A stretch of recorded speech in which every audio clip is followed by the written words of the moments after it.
നമ്മുടെ നാട്ടിലെ പരമ്പരാഗത അറിവുകളിൽ ഏറ്റവും നല്ല മെച്ചപ്പെട്ട അറിവുകൾ കൈമുതലായ ഒരു വലിയ വിഭാഗമാണ് ആർട്ടിസൻസ്. അവരുടെ കരവിരുത് നമ്മുടെ പഴയ കാലത്ത് നമ്മുടെ നാട്ടിലെ എല്ലാ മേഖലയിലും അറിവുകളായി നമുക്ക് സേവനങ്ങളായി കിട്ടിയിരുന്നു. അതിപ്പോൾ ആധുനിക കാലത്ത് കുറച്ചുകൂടി സജീവമായി നിലനിർത്തേണ്ട ഉത്തരവാദിത്തമുണ്ട്. അതാണ് പ്രധാനമായും ഈ കാട്ട്കോയുടെ പ്രവർത്തനമെന്നാണ് ഞാൻ മനസ്സിലാക്കുന്നത്. അത് മരപ്പണിയും, ഇരുമ്പുപണിയും, സ്വർണ്ണപ്പണിയും, കൽപ്പണിയും, ക്ഷേത്ര നിർമ്മാണവും, ശില്പവേലയും, ഓട്ടുപാത്രം തുടങ്ങി നിരവധി കാര്യങ്ങൾ. ഇന്ത്യയിലാകെ ദശലക്ഷക്കണക്കിന് ആളുകൾ ഈ തൊഴിലുകളുമായിട്ട് ജീവിക്കുന്നുണ്ട്. വലിയ തോതിലുള്ള ഉത്പാദനവും നടക്കുന്നു. പക്ഷെ കാലക്രമത്തിൽ നമ്മുടെ കരകൗശല തൊഴിലാളികൾ, കരകൗശല മേഖലയിലും ഇതുപോലെ പൊതുവിൽ ആർട്ടിസാൻസ് എന്ന് പറയുന്ന മേഖലയിൽ വരുന്ന തൊഴിലാളികൾക്ക് ആസൂത്രിതമായി ഉൽപ്പാദനം നടത്താനും അത് വിപണനം നടത്താനും കഴിയുന്ന ഒരു സംവിധാനം ആവശ്യമാണ്. അതെപ്പോഴും വേണ്ടത്രയില്ല. അത് ഒരുമിച്ച് ചേർന്ന് ഒറ്റയ്ക്കൊറ്റയ്ക്കുള്ള കാര്യങ്ങൾ ആയാലും അതിന് വേണ്ടത്ര വില കിട്ടില്ല. പക്ഷെ ഒരുമിച്ച് വന്ന് വിൽക്കാൻ കഴിയുന്ന, വാണിജ്യം ചെയ്യാൻ പറ്റുന്ന, പ്രൊഡക്ഷൻ നടത്താൻ പറ്റുന്ന സംവിധാനം ഉണ്ടാക്കുക എന്നുള്ളത് വളരെ പ്രധാനപ്പെട്ട കാര്യം. ലോകപ്രശസ്തമായ ജിയോ ടാഗിങ്ങും ഒക്കെയുള്ള ആറന്മുള കണ്ണാടിയും ഈ കാറ്റഗറി വരും. ഈ കണ്ണാടി കണ്ടുപിടിക്കുന്നതിന് മുമ്പ് മുഖം നോക്കാൻ പറ്റുന്ന ഓടും, അല്ലെങ്കിൽ ഓട് മാത്രമല്ല, അത് പ്രത്യേകം മിശ്രിതമാണ്. അങ്ങനെ ചേർത്തുണ്ടാക്കിയ കരകൗശല വസ്തുക്കളും നോളജ് അറിവുമായി ബന്ധപ്പെട്ടിട്ടുള്ള വലിയ വസ്തുക്കളും. അത് ഇപ്പോൾ നോളജ് എക്കണോമി എന്ന് നമ്മൾ സ്ഥിരമായി പറയാറുണ്ട്. വിജ്ഞാന സമ്പദ് വ്യവസ്ഥ, അന്നത്തെ ഏറ്റവും വലിയ വിജ്ഞാന സമ്പദ് വ്യവസ്ഥയുടെ റിസൾട്ട് അതൊക്കെ. ആ വിജ്ഞാനം കുറച്ചു പേർക്കേ ഉള്ളൂ. ഇത് ഓരോ മേഖലയിലും ഉണ്ട്.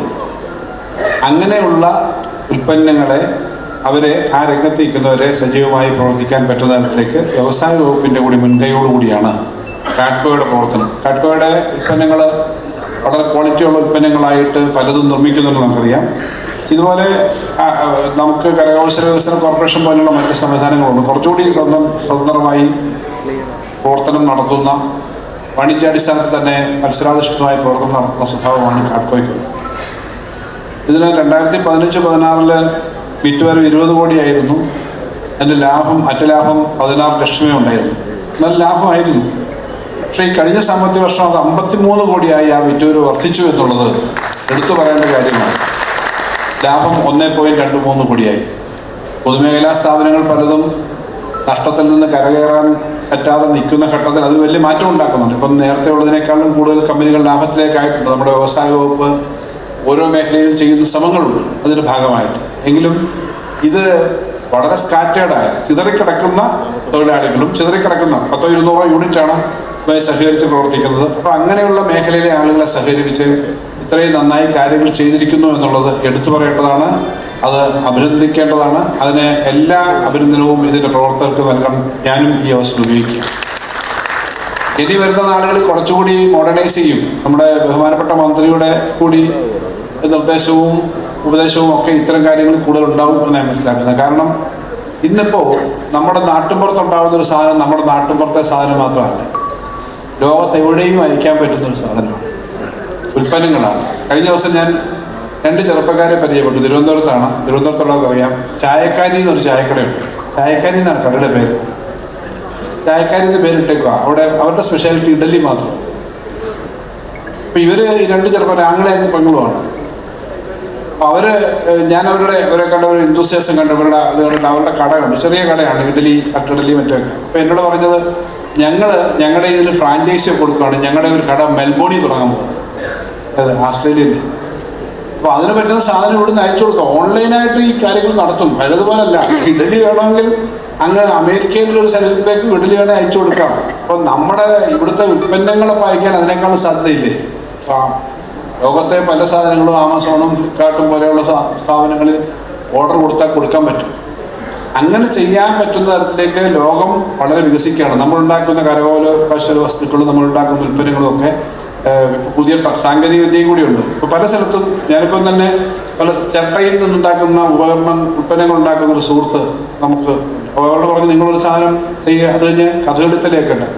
കഴിഞ്ഞ ദിവസം ഞാനൊരു പരിപാടിക്ക് പോയപ്പം ഉപഹാരമായി കിട്ടുന്നത് ഇങ്ങനെ ഉണ്ടാക്കിയത്. അപ്പം എനിക്ക് സന്തോഷമുണ്ട്. നമ്മളെല്ലാം കൂടി നിർദ്ദേശിച്ചനുസരിച്ചിട്ടാണ് അവരാണ് ചെയ്തത്. ഇത്തരം സാധനങ്ങൾ ഒരു നമുക്ക് കിട്ടുന്ന സ്വീകരണത്തിന് ഒരു പ്ലാസ്റ്റിക് പൂവിന് പകരം അല്ലെങ്കിൽ കുറച്ച് മറ്റു സാധനങ്ങൾക്ക് പകരം അത്തരം സാധനങ്ങൾ വരിക. അപ്പോൾ ഇതുപോലെ പല കാര്യങ്ങളും ഉണ്ടാക്കാൻ നമുക്ക് കേരളത്തിൻ്റെ മാർക്കറ്റ് ലോകത്തിൻ്റെ മാർക്കറ്റാക്കി മാറ്റാൻ പറ്റുന്ന ധാരാളം സാധ്യതകളുണ്ട്. അതിന് ഇപ്പോൾ കാഡ്കോ നടത്തുന്ന പ്രവർത്തനങ്ങളുണ്ട്, പലിശ കുറഞ്ഞ സംരംഭങ്ങൾക്കുള്ള ലോണുകളുണ്ട്. ഇതെല്ലാം ചേർത്തിട്ട് കൂടുതൽ കാര്യം ചെയ്യാം. അതിന് ഗവൺമെൻറ്റിൻ്റെ ധാരാളം പദ്ധതികളുണ്ട്. വ്യവസായ വകുപ്പ് മുൻകൈയെടുത്ത് നടത്തുന്ന ധാരാളം കാര്യങ്ങളുണ്ട്. ആ കാര്യങ്ങളൊക്കെ കൂടുതൽ നന്നായി നടക്കട്ടെ എന്ന് ആശംസിക്കുന്നു. കൂടുതൽ അടുത്ത പ്രാവശ്യം ഇതുപോലെ ചേരുമ്പോൾ നിങ്ങൾക്ക് ഇപ്പോൾ ഈ 53 കോടിയും പിന്നെ 1.25 കോടി ലാഭം എന്നുള്ളത് അതിൻ്റെ ഇരട്ടിയിലധികം ആകട്ടെ എന്ന് ആശംസിക്കുകയാണ്. അത് പറ്റും എന്നുള്ളത് വെറുതെ പറയുന്നതല്ല, അതിനുള്ള എല്ലാ സാധ്യതയും ഉണ്ട്. ഇവിടെ 2 കാര്യങ്ങളാണ് എന്നോട് പറഞ്ഞു. ഇവർ പുതുതായിട്ട് തെങ്ങുംതടിയിൽ നിന്നുള്ള 12.5 ലക്ഷം രൂപ മുടക്കിയിട്ട് ഒരു യൂണിറ്റിൻ്റെ കാര്യം പറയണമെന്ന് അദ്ദേഹം പറഞ്ഞു കഴിഞ്ഞു. എന്നാലും തെങ്ങുംതടിയിൽ നിന്ന് വളരെ മനോഹരമായി, പ്രത്യേകിച്ച് നല്ല ആരുള്ള തെങ്ങുംതടിന്നേ പറ്റും. ഇപ്പോഴത്തെ പുതിയ 3 വർഷം കൊണ്ട് വായിക്കുന്ന തെങ്ങയൊന്നുമല്ല, 50-60 വർഷമായിട്ട് നിൽക്കുന്ന പഴയ ചില ആളുകളെ പറ്റി പറഞ്ഞു. നല്ല ആര് വെച്ച മനുഷ്യനാണെന്ന് ആലപ്പുഴയിലൊക്കെ ഉള്ള പ്രയോഗം അത്. നല്ല ആര് വെച്ച എന്ന് പറഞ്ഞാൽ നല്ല കട്ടിയുള്ള. അപ്പം അങ്ങനെ വളരെ ഡിസൈൻസ് ഉണ്ട്. അത് ഉണ്ടാക്കാൻ വലിയ പാടാണ്, കാരണം ഇത് ചീകിയെടുക്കാൻ. പക്ഷേ ഈട്ടിയേക്കാളും മനോഹരമാണത് നമുക്കറിയാം. അങ്ങനെ ഒരു പുതിയ യൂണിറ്റിന് വേണ്ടിയിട്ട് ഇപ്പോൾ കൊല്ലത്തവർ ആരംഭിക്കുന്നു, പുതിയ ഓഫീസ് ആരംഭിക്കുന്നു, തുടങ്ങിയ കാര്യങ്ങൾ അതിനെല്ലാ ആശംസകളും നേരുന്നു. അപ്പോൾ അത് നമുക്ക് കൂടുതൽ അത്തരം കാര്യങ്ങൾക്ക് തീർച്ചയായിട്ടും ഈ മേഖലയിൽ സപ്പോർട്ട് ചെയ്യുന്നതിന് വ്യവസായ വകുപ്പിന് ധനകാര്യ വകുപ്പിൻ്റെ പ്രത്യേക പിന്തുണയും സഹായം കൂടി ഉണ്ടാകും. അതിനായിട്ടുള്ള ആവശ്യമായിട്ടുള്ള സഹായവും ഒക്കെ ബഡ്ജറ്റിൽ ചെയ്യാമെന്ന് കൂടി പറഞ്ഞുകൊണ്ട് ഞാൻ എൻ്റെ വാക്കുകൾ അവസാനിപ്പിക്കും.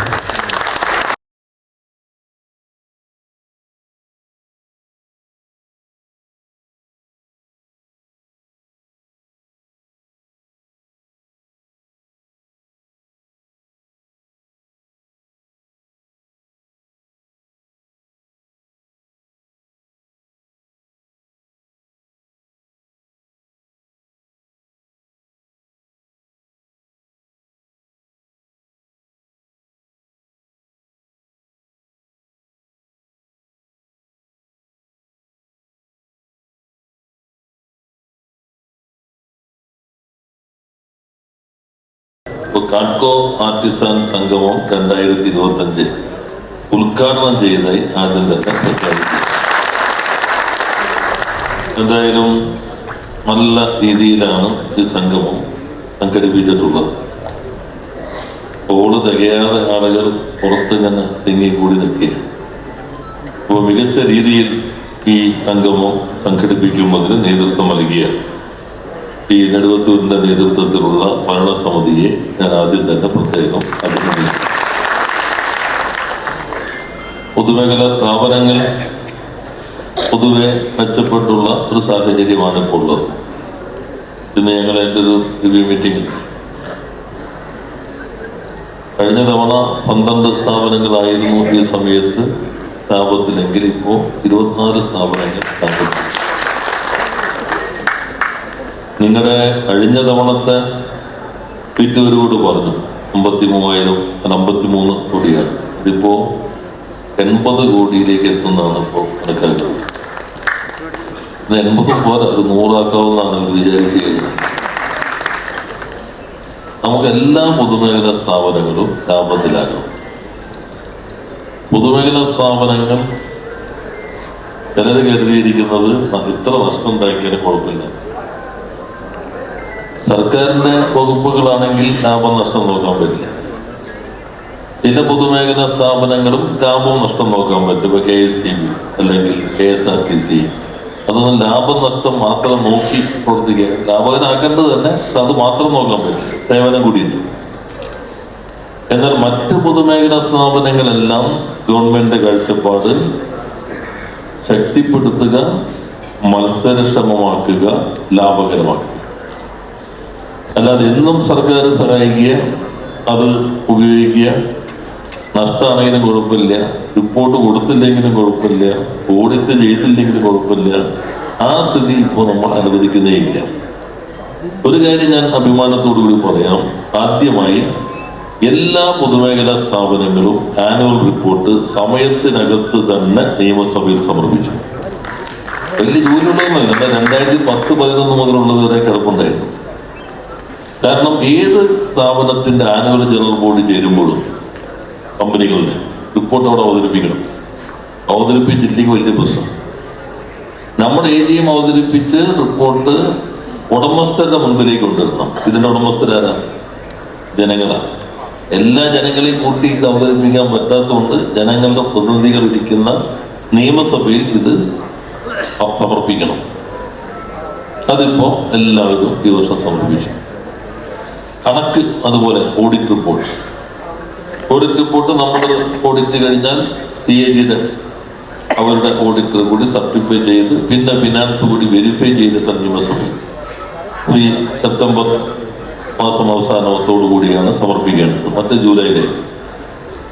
ഇത്തവണയും ഒരു 3-4 സ്ഥാപനങ്ങൾ, ഇത് പിന്നെ ഓഡിറ്റിംഗ് CAG സെന്റർ സമയത്ത് കിട്ടാത്തതിന്റെ ബുദ്ധിമുട്ടാണ് അത്, അല്ലെങ്കിൽ ഫിനാൻസിൽ പോയി കിടന്നതാണ്. ബാക്കി എല്ലാം ഇപ്പോൾ അപ് ടു ഡേറ്റ്. 10 മുതൽ 2006 മുതൽ ഓഡിറ്റുള്ള ഒരു സ്ഥാപനങ്ങളുടെ ചില കോർപ്പറേഷൻ ഇപ്പൊ അതും എല്ലാം നല്ല രീതിയിലേക്ക് പോകും. എല്ലാ പൊതുമേഖലാ സ്ഥാപനങ്ങളുടെ റിക്രൂട്ട്മെന്റ് താഴെ ഉള്ള ഏറ്റവും ലോവറിലുള്ള സ്റ്റാഫ് മുതൽ MD വരെ റിക്രൂട്ട്മെന്റ് ബോർഡ് വഴിയാണ്. അതിനകത്ത് ഇനിയിപ്പോ ഇവിടെ ജോലി വാങ്ങിച്ചാൽ അവിടെ ജോലി വാങ്ങിച്ചാൽ, എന്നാലും എന്നെ പറ്റിക്കാൻ ആരെങ്കിലും വരുമെന്ന് വെച്ചിരിക്കുന്ന ആളുകൾ നമ്മുടെ നാട്ടിലുണ്ട്.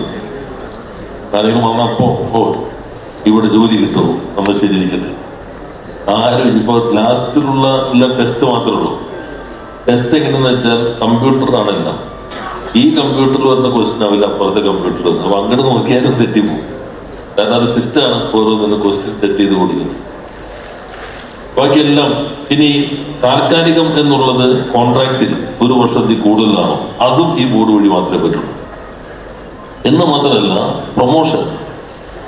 പ്രൊമോഷന് ഇന്റർവ്യൂ വേണം. ഇപ്പോൾ കയറി അങ്ങ് പോകുന്ന രീതി മാറ്റി ആ ഇന്റർവ്യൂ ബോർഡിലും ഈ റിക്രൂട്ട്മെന്റ് ബോർഡിൽ നിന്ന് ഒരാളുണ്ടായിരിക്കണം. ഇത് കൂടാതെ എല്ലാ ഡയറക്ട് ബോർഡിലും ഇൻഡിപെൻഡന്റ് ഡയറക്ടേഴ്സ് ഉണ്ട്. ഓഡിറ്റൊക്കെ പരിചയമുള്ളവർ അല്ലെ ആ മേഖലയിൽ പരിചയമുള്ള ഇൻഡിപെൻഡന്റ് ഡയറക്ടേഴ്സ് എല്ലാ ബോർഡിലും വന്നു കഴിഞ്ഞിട്ടുണ്ട്. പിന്നെ ഓരോ ബോർഡിനും കൃത്യമായിട്ടുള്ള മാസ്റ്റർ പ്ലാൻ ഉണ്ടാവും. അതിനടിസ്ഥാനപ്പെടുത്തിക്കൊണ്ടാണ് അവർ പ്രവർത്തിക്കേണ്ടത്. ഇനി ഉപയോഗിക്കാതെയുള്ള കെട്ടിടമുണ്ടോ, ഉപയോഗിക്കാനുള്ള സ്ഥലമുണ്ടോ, അതെല്ലാം വ്യവസായ ആവശ്യത്തിന് മാത്രമായി അവർക്ക് വിനിയോഗിക്കാം. അത് ബോർഡ് തീരുമാനിച്ചാൽ മതി. അതിനുള്ള അംഗീകാരവും നൽകി കഴിഞ്ഞിട്ടുണ്ട്. ഇപ്പോൾ മറ്റ് വിശദാംശങ്ങളിലേക്ക് പോകുന്നില്ല. കാഡ്കോ ശരിക്കും ആർട്ടിസാന്റെ വികസനത്തിന് വേണ്ടിയുള്ള സ്ഥാപനമാണ്. അത് കുറെ കൂടി മാറണമെന്നിപ്പോൾ പലതവണ ശ്രീ നെടുവത്തൂരിനോടും ഇവരുടെ മാനേജറിനോടും ഞങ്ങൾ സംസാരിച്ചിട്ടുണ്ട്. ഇപ്പൊ നല്ല മാറ്റം വന്നുകൊണ്ടിരിക്കുന്നുണ്ട്. ആർട്ടിസാൻ എല്ലാവരും രജിസ്റ്റർ ചെയ്യും. ഇപ്പൊ 21,000 20,000 മുകളിൽ 21,000 പേര് രജിസ്റ്റർ ചെയ്യും.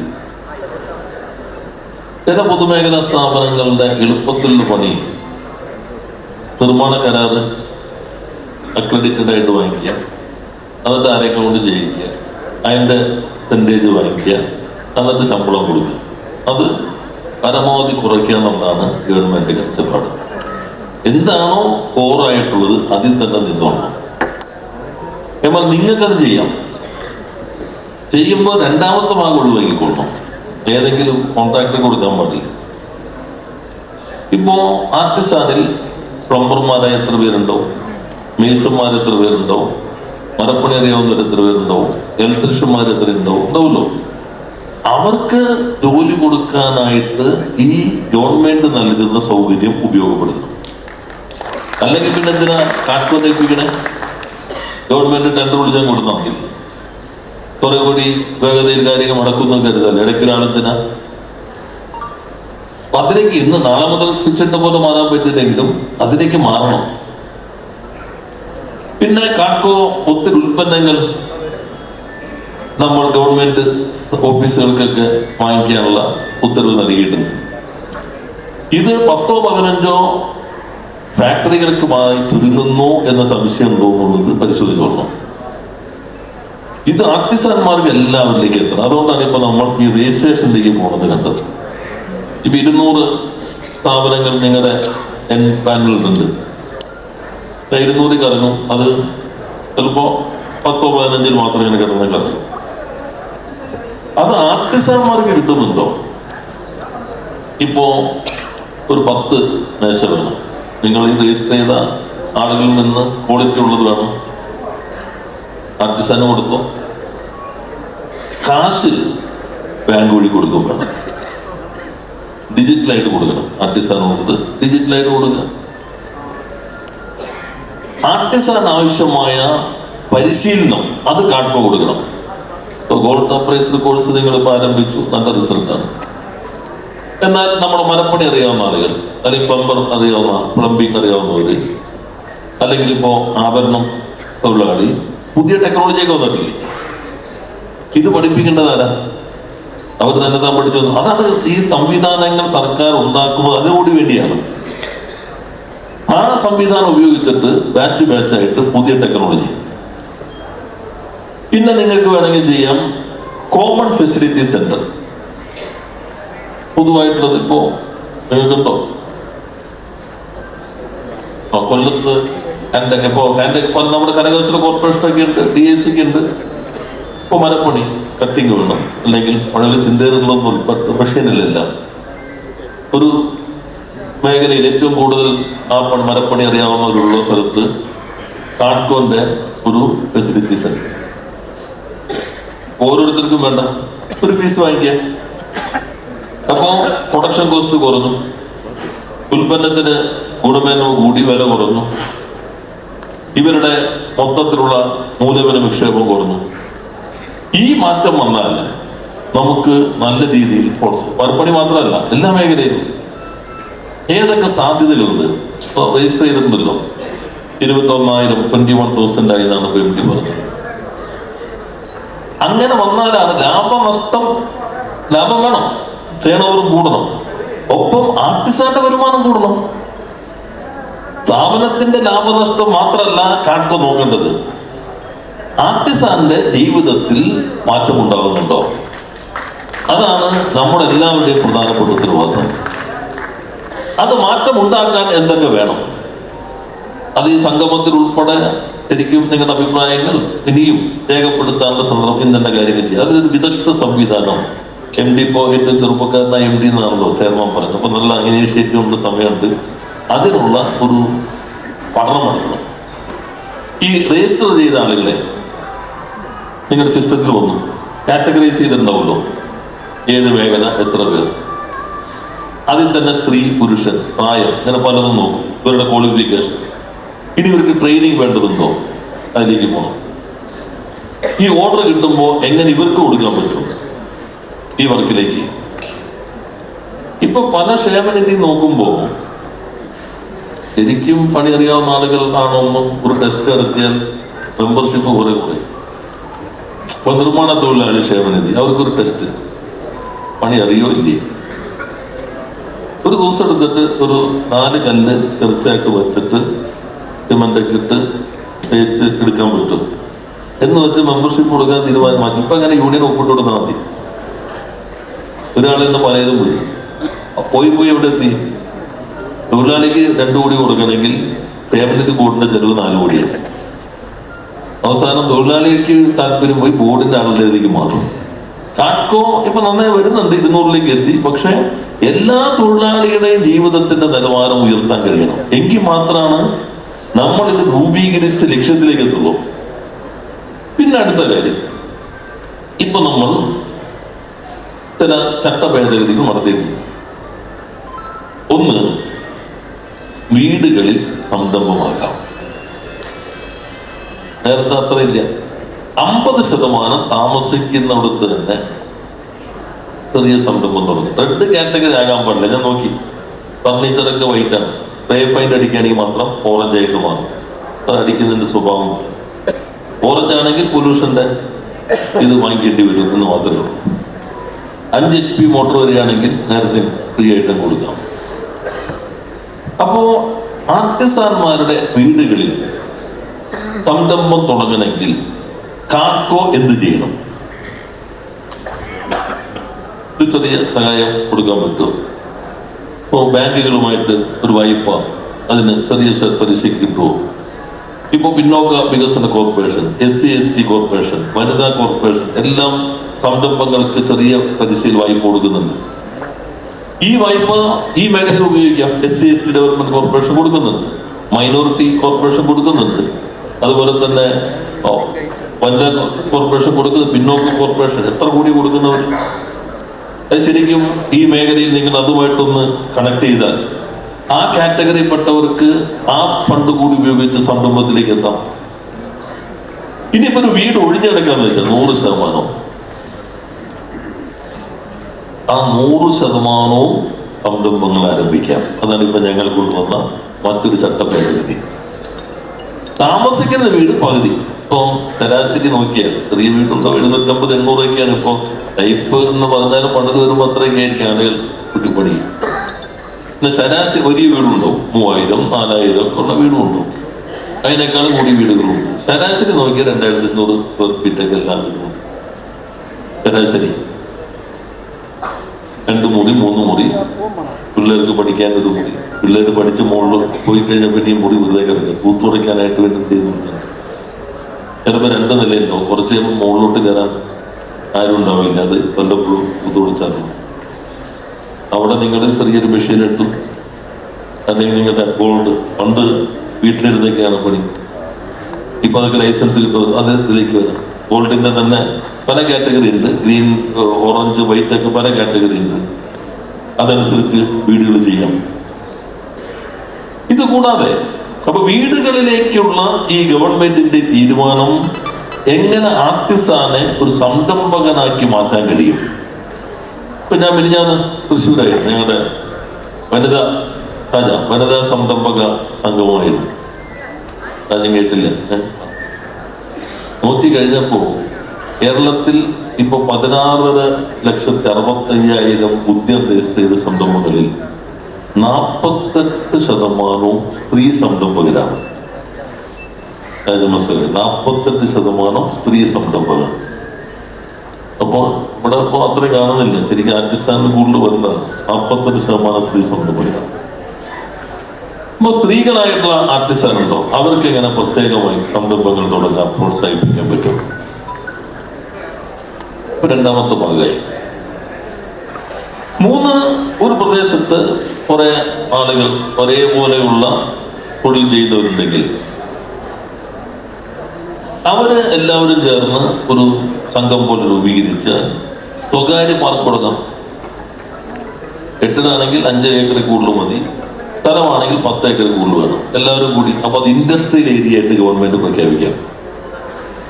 നിങ്ങൾ അങ്ങനെ ഒരെണ്ണം തുടങ്ങുകയാണെങ്കിൽ അതിനുള്ളിലെ പൊല്യൂഷൻ, CFC, റോഡ് ഒക്കെ നന്നാക്കാൻ നിങ്ങൾ ചെലവാക്കുന്നതിന് ആനുപാതികമായി പരമാവധി 3 കോടി രൂപ വരെ ഗവൺമെന്റ് അങ്ങോട്ട് നൽകാം. 3 കോടി രൂപ സ്ഥലം നിങ്ങൾ തന്നെ വിതരണം ചെയ്തു, ഇന്ന കമ്പനി ഇതൊക്കെ കൊടുത്തു. അത് ലൈസൻസ് കൊടുക്കാൻ സിംഗിൾ വിൻഡോ ക്ലിയറൻസ് ബോർഡും അവിടെ സ്ഥാപിക്കും. അപ്പോ നല്ല രീതിയിൽ സംരംഭങ്ങൾ ഈ മേഖലയിൽ കൊണ്ടുവരാൻ കഴിയും. ഇപ്പൊ നിങ്ങൾ 200 എംബാൻഡ് ഇതുപോലെ ഒരേപോലുള്ള സ്ഥലത്താണെങ്കിൽ അതൊന്നും സാധ്യതയുണ്ടോ? നിങ്ങളൊന്ന് പരിശോധിക്കണം, ബോർഡ് കൂടിയിട്ട് എന്തൊക്കെ കഴിയും. പിന്നെ ഇപ്പോ പമ്പർമാർ, ഇലക്ട്രീഷ്യന്മാരൊക്കെ അതിനകത്ത് വരില്ല. എങ്ങനെ കുറെ കൂടി മോഡേൺ ആക്കി മാറ്റാം ഒരു തൊഴിൽ സേന? ഇപ്പൊ വിദേശത്തൊക്കെ ഞങ്ങൾ മുഖ്യമന്ത്രിയുടെ നേതൃത്വത്തിൽ നോർവേയിൽ പോയിരുന്നു. അപ്പൊ അംബാസഡർ ഒരു ഡിന്നർ തന്നു. അപ്പോ അവിടെ പലതും നമ്മൾ പോയി എടുക്കണം ഹോട്ടലിൽ, കാരണം ആള് കുറവാണ്. അപ്പൊ അംബാസഡർ പറയുന്നതാണ് ഇവിടെ ആള് കുറവാണ്, എൻ്റെ നേരെ വീടിന്റെ എതിർവശത്താണ് മുടി വെട്ടുന്ന ആള് താമസിക്കുന്നത്. ഞാൻ 2 മാസമായി ഒരു ഡേറ്റ് വെച്ചിട്ട് ഇതുവരെ കിട്ടിയിട്ടില്ല വെട്ട് ചെയ്യാനായിട്ട്. കാരണം ആ പ്രദേശത്താകെ ഒന്നുള്ളൂ. അപ്പോൾ ഡേറ്റ് പുള്ളിയുടെ സമയം ഓരോരുത്തർ കൊടുത്തതനുസരിച്ച് വരാൻ പറ്റും. പണ്ട് ഇത് ഒരു പ്രത്യേക ജാതിഘടനയുമായി ബന്ധപ്പെട്ട നിന്നിരുന്നത്. അതിനുശേഷം സാങ്കേതിക വിദ്യ വന്നു, ടെക്നോളജി വന്നു. പതുക്കെ ഹെയർ കട്ടിങ് സലൂൺ മാറി, ബ്യൂട്ടി പാർലറായി, പിന്നെ പല മാറ്റങ്ങൾ വന്നു. ഇപ്പൊ എല്ലാം മെഷീൻ വെച്ചിട്ടാണ്. ഇപ്പൊ ഏതെങ്കിലും ജാതിപ്പെട്ടവർ മാത്രമാണോ? ടെക്നോളജി വരുമ്പോ സമൂഹം പുരോഗമിക്കുമ്പോൾ ഘടനയും കൂടി മാറും. ഈ രൂപത്തിൽ ഇപ്പോ പ്ലംബർമാരുടെ നിങ്ങൾക്ക് ഒരു ചെറിയ സംഘം ആർട്ടിസാൻ ഉണ്ടാക്കാം. എന്നിട്ട് നമ്പർ, അവർക്കുള്ള പരിശീലനം, മോഡേൺ കാര്യങ്ങൾ ഉപയോഗിക്കാം, കൃത്യസമയത്ത് പോവാം, സർവീസ് ചെയ്യാം, ബാങ്ക് വഴി ട്രാൻസ്ഫർ ചെയ്യുക, അവരുടെ തൊഴിലിന്റെ അഭിമാനം വർദ്ധിച്ചു, ശമ്പളം കിട്ടുന്ന പോലെ വേണമെങ്കിൽ കിട്ടുന്ന ക്രമീകരണം ഉണ്ടാക്കാം. ഇങ്ങനെ വന്നാൽ ആളുകളുടെ വരുമാനം വർദ്ധിക്കും, ജീവിത നിലവാരം ഉയരും. മറ്റത് എളുപ്പമാണ്. 2-3 കമ്പനിക്ക് കിട്ടിയത് ഓർഡർ കൊടുക്കുക, അവർ തരാ, അത് വാങ്ങിക്കുക, കണക്കിപ്പെടുത്തുക, ലാഭം ഉണ്ടാക്കുക. ഓക്കെ, നോക്കുമ്പോൾ നല്ല ഗുണം, മെച്ചം, ലാഭം.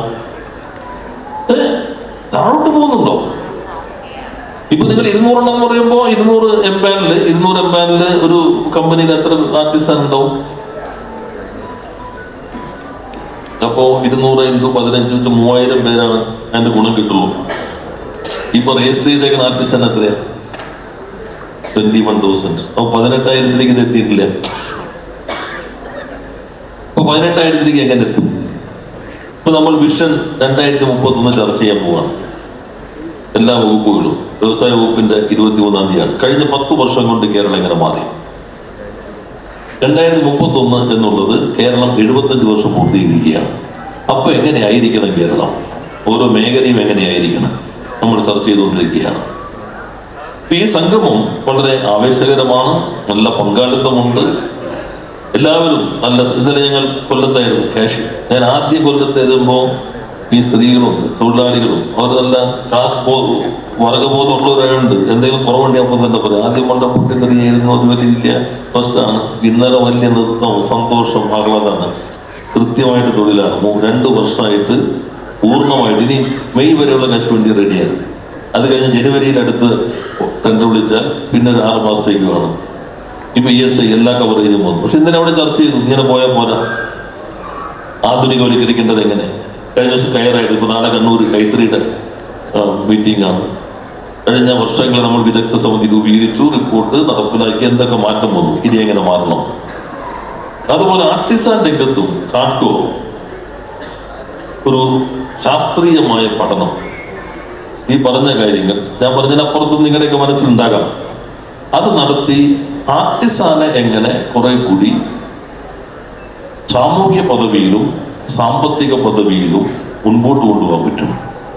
അതിന് പറ്റുന്ന ഒരു പ്ലാൻ, ഒരു പദ്ധതി ഉണ്ടാക്കണം. ആ പദ്ധതി അടിസ്ഥാനപ്പെടുത്തി ഒരു ആക്ഷൻ പ്ലാൻ ഉണ്ടാക്കണം. അതുമായി വന്നാൽ ഗവൺമെന്റ് അതിന് ആവശ്യമായിട്ട് എല്ലാ പിന്തുണയും നൽകും എന്ന് സൂചിപ്പിക്കാൻ കൂടി ഈ സന്ദർഭം ഞാൻ ഉപയോഗിക്കുന്നു.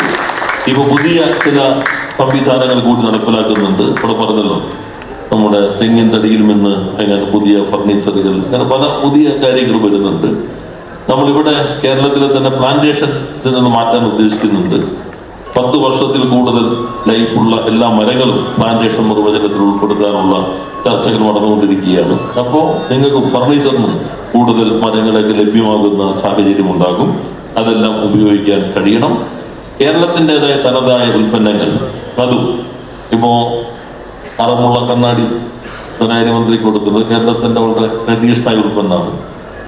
ഇനിയും വേറെ പരിപാടിക്ക് വരുമ്പോൾ അതിപ്പോ എല്ലാവരും കൊടുക്കേണ്ടത് ഈ അറമുള്ള. അപ്പൊ നമ്മുടെ ആർട്ടിസാൻമാരിൽ തന്നെ നവീനമായി കൊണ്ടുണ്ടാക്കുന്ന ഉൽപ്പന്നങ്ങൾ ഓരോ ജില്ലയുടെയും തനതായി. ഇനി കേരള ബ്രാൻഡ് ഉണ്ട്. നിങ്ങൾ നല്ല രീതിയിലുള്ള ഉൽപ്പന്നങ്ങൾ കൊണ്ടുവരികയാണെങ്കിൽ അതിന് നമുക്ക് ഭൗമസൂചിക ഉണ്ടാക്കാം. ഒരു പ്രദേശത്ത് പ്രത്യേകമായിട്ടുള്ള ഒരു ഉൽപ്പന്നം ഉണ്ട്, ഒരു ഫർണിച്ചർ ഉണ്ടെന്ന് കരുതാം. അല്ലെങ്കിൽ വേറെ ഏതെങ്കിലും ഒരു ഉൽപ്പന്നം ഉണ്ട്, ഒരു സ്വർണം തന്നെ പ്രത്യേക രീതിയിൽ ഉണ്ടാക്കുന്ന സ്ഥലമുണ്ട്, ഉണ്ടാക്കേണ്ടായിരുന്നു, ഇപ്പൊ എങ്ങനെയെന്ന് അറിയില്ല. അങ്ങനെയാണെങ്കിൽ അത് ഭൗമസൂചിക, അന്തർദേശീയമായ അംഗീകാരം, അതിനാവശ്യമായ സഹായം കാട്കോ ചെയ്തു കൊടുക്കുക. അപ്പൊ GI ഇൻഡെക്സ് കിട്ടിയാൽ മാർക്കറ്റ് കൂടി. പിന്നെ ഡിജിറ്റൽ മാർക്കറ്റിംഗ് എല്ലാം കാട്കോ തന്നെ വാങ്ങിക്കണമെന്നില്ല. എങ്ങനെ ഉൽപ്പന്നങ്ങൾ ഇപ്പൊ എല്ലാവരും വീട്ടിലിരുന്നിട്ട് അരക്കിൽ ഉള്ളി വാങ്ങിക്കണമെങ്കിൽ ഈ മറ്റേ ഇത് കയറിയിട്ടാണ് അടിച്ചിട്ട്, കടയിൽ പോണില്ല, ഇൻസ്റ്റാമാർട്ട് കയറിയിട്ടാണ് അരക്കിൽ ഉള്ളി 2 ഓറഞ്ച്. മറ്റേ കടയിൽ പോയി വാങ്ങിക്കുകയാണെങ്കിൽ അരക്കിൽ ഉള്ളി വാങ്ങിക്കാൻ പോയാൽ ഉള്ളി വാങ്ങിക്കുമ്പോഴായിരിക്കും തക്കാളി ഇരിക്കാനാണ്, അപ്പൊ 2 വാങ്ങിക്കാൻ തരും. അപ്പൊ ഇപ്പുറത്തൊരു ഓറഞ്ച്, അത് ഒരെണ്ണം തരും. മറ്റാണെങ്കിൽ ആവശ്യമുള്ളത് മാത്രമാണ്. ആളുകൾ, പ്രായമുള്ള ആളുകൾ വരെ ഇപ്പോൾ 100 വയസ്സിന് മുകളിലുള്ള ആളല്ലേ ഡിജിറ്റൽ സാക്ഷരയായിട്ട് മുഖ്യമന്ത്രിയായിട്ട് വീഡിയോ കോളിൽ. ഞാൻ കഴിഞ്ഞ ദിവസം ഒരു ഉത്സവ പരിപാടിക്ക് പോകുമ്പോൾ ഒരു 10-90 വയസ്സുള്ളത് അമ്മൂമ്മ വീഡിയോ എടുത്തോണ്ടിരിക്കുകയാണ്. അപ്പൊ എന്നെ കണ്ടപ്പോൾ ഇങ്ങനെ കാണിച്ച് നമ്മൾ എന്താ വീഡിയോ എടുക്കും, മിണ്ടല്ലോ മോനെ, ലൈവ് പോയിക്കൊണ്ടിരിക്കുക. അതാണ് നമ്മുടെ കേരളത്തിന്റെ പ്രത്യേകത. അപ്പോൾ ഡിജിറ്റൽ മാർക്കറ്റിംഗ്, നിങ്ങൾ ഉണ്ടാക്കുന്ന ഉൽപ്പന്നങ്ങൾ, ചില സ്ത്രീകൾ നല്ല രീതിയിൽ ഇപ്പോൾ ചെറിയ ചുരിദാർ അല്ലെങ്കിൽ മറ്റ് സാരി ഇതൊക്കെ പലയിടത്തും കൊണ്ടുവന്ന് ഫേസ്ബുക്കൊക്കെ ഉപയോഗിക്കുക, അതിനേക്കാൾ നന്നായി.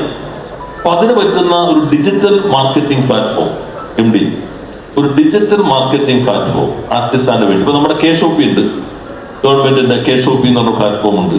അതിലേക്ക് വേണ്ടി ലിങ്ക് ചെയ്യാം, നമ്മുടെ ഉൽപ്പന്നങ്ങളെല്ലാം അതുമായി ബന്ധപ്പെട്ട് കിട്ടും. അപ്പോൾ ഏതൊരു ആർട്ടിസാനും തൻ്റെ ഉൽപ്പന്നം ഇതിനകത്തേക്ക് വയ്ക്കാൻ പറ്റണം. എന്തായാലും വളരെ വിജയകരമായി ഈ ആർട്ടിസാൻ സംഗമം സംഘടിപ്പിച്ചു. ഇത് കാക്കോയ്ക്കും ആർട്ടിസാൻ സമൂഹത്തിന്റെയും ഒരു ചരിത്രഘട്ടമായി മാറുന്നു. ഇതിന്റെ വിജയം നമുക്കെല്ലാം സന്തോഷം പകരുമ്പോൾ തുടർന്ന് എന്ത് ഏതാണ് ഇപ്പോ അവിടെ ഇരുന്ന് ശ്രീ നെടുവത്തൂർ പറയേണ്ടത്, നമുക്കൊരു മഹാസംഗമം നടത്തിയാലോ, മുഖ്യമന്ത്രിക്ക് വന്നിട്ട് ഞാൻ തിരക്കേടില്ല, ഇതൊക്കെ നടപ്പിലാക്കിയിട്ട് വേണം ഇതിലേക്ക് നമുക്ക് ഇന്നെ കാര്യങ്ങൾ. അപ്പൊ അതിന് അടുത്ത 2 ആഴ്ച കഴിയുമ്പോൾ കാട്കോയുമായിട്ട് മന്ത്രിതലത്തിൽ ഒരു യോഗം വിളിക്കാമെന്ന് ഉദ്ദേശിക്കുന്നുണ്ട്. അങ്ങനെ വിളിക്കുമ്പോൾ നിങ്ങൾ മാസ്റ്റർ പ്ലാനും അതിൻ്റെ ഒരു ആക്ഷൻ എല്ലാമായിട്ട് വേണം. എന്താണ് ആക്ഷൻ പ്ലാൻ, ഇതിന്റെ പ്രൊജക്ട് എന്താണ്, ഇതൊക്കെ ആയിട്ട് വേണം വരാൻ. ഈ പറഞ്ഞ കാര്യങ്ങളും ഇനി നിങ്ങൾക്ക് ആരൊക്കെയെങ്കിലും എന്തെങ്കിലുമൊക്കെ മനസ്സിലുണ്ടെങ്കിൽ നിങ്ങൾ എഴുതി ഇന്ന് തന്നെ ഓണത്തിന് മുമ്പ് ഒരു ഗ്രൂപ്പായിട്ട് ഇവർക്ക് കൊടുക്കുകയും ചെയ്യണം എന്ന് കൂടി അഭ്യർത്ഥിച്ചുകൊണ്ട് എല്ലാവരെയും കാണാൻ കഴിയുന്ന സന്തോഷം പങ്കുവെച്ച് വാക്കുകൾ അവസാനിപ്പിക്കുന്നു. നമസ്കാരം.